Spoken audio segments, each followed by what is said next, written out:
आज जनाब गर्मी बहुत है और हमारे साथ एक भाई साहब हैं सब्ज़ी वाले हैं, माशाल्लाह सब्ज़ी बेच रहे हैं। इनसे पूछते हैं जनाब कि कौन सी सब्ज़ी सस्ती है, आप बताएं जी। सब्ज़ी कोई भी सस्ती नहीं है और ना भी महंगी सब्ज़ी है, इतनी महंगी सब्ज़ी है कि बस आवाम जो है वो बेचारी क्या करे, परेशान हो जाती है। महंगाई इतनी हो गई है। अभी सस्ती कौन सी है?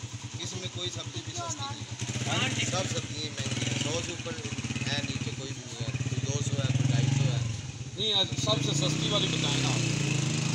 इसमें क्या सस्ती है, सिर्फ करेला ही है थोड़ा सस्ता है। करेला सस्ता है। हाँ जी, चलो जी, बस इसके अलावा तो चलो जी। बाकी सारी सब्ज़ियाँ मतलब ਜਿਹੜਾ ਵੇਲਾ ਉਹ ਖਾਏ ਕਰੇਲਾ हाँ, है ਜਿਹੜਾ ना? वेला वो करेला खाए या ਤੇ ਕੀ ਹੁਣ ਤੁਸੀਂ ਆਪਣਾ ਇਲੈਕਸ਼ਨ ਆ ਰਿਹਾ, ਕਿਹਨੂੰ ਵੋਟ ਦੇ ਰਹੇ ਹੋ?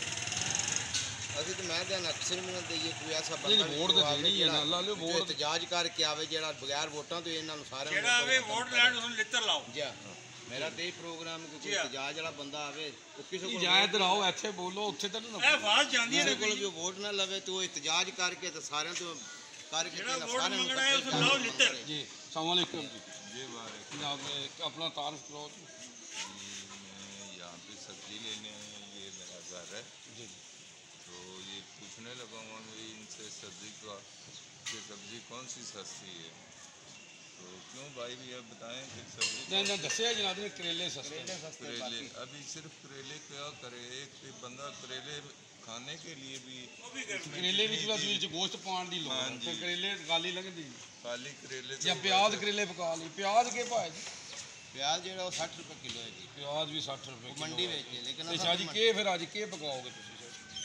सोच ही रहे हैं अभी के पकाइए के ना पकाइए। कोई चीज़ कोई सब्ज़ी ऐसी सस्ती है ही नहीं कि बंदा के पकाए तो के खाए। ਅੱਛਾ ਸ਼ਾਹ ਜੀ, ਇਹ ਦੱਸੋ ਤੁਸੀਂ ਹੁਣ ਸੋਚ ਕੇ ਵੀ ਦੱਸੋ, ਸਬਜ਼ੀ ਦਾ ਵੀ ਦੱਸੋ ਤੇ ਸੋਚ ਕੇ ਵੀ ਦੱਸੋ, ਇਲੈਕਸ਼ਨ ਆ ਰਿਹਾ, ਵੋਟ ਕਿਹਨੂੰ ਦੇ ਰਹੇ ਹੋ? वोट देखने ਜਿਹੜਾ आवाम ਦਾ ਕੋਈ ਹਮਾਇਤੀ ਹੋਵੇ, आवाम ਦੇ ਵਾਸਤੇ ਕੁਝ ਕੰਮ ਕਰੇ, ਉਸ ਬੰਦੇ ਨੂੰ ਵੋਟ ਦੇ।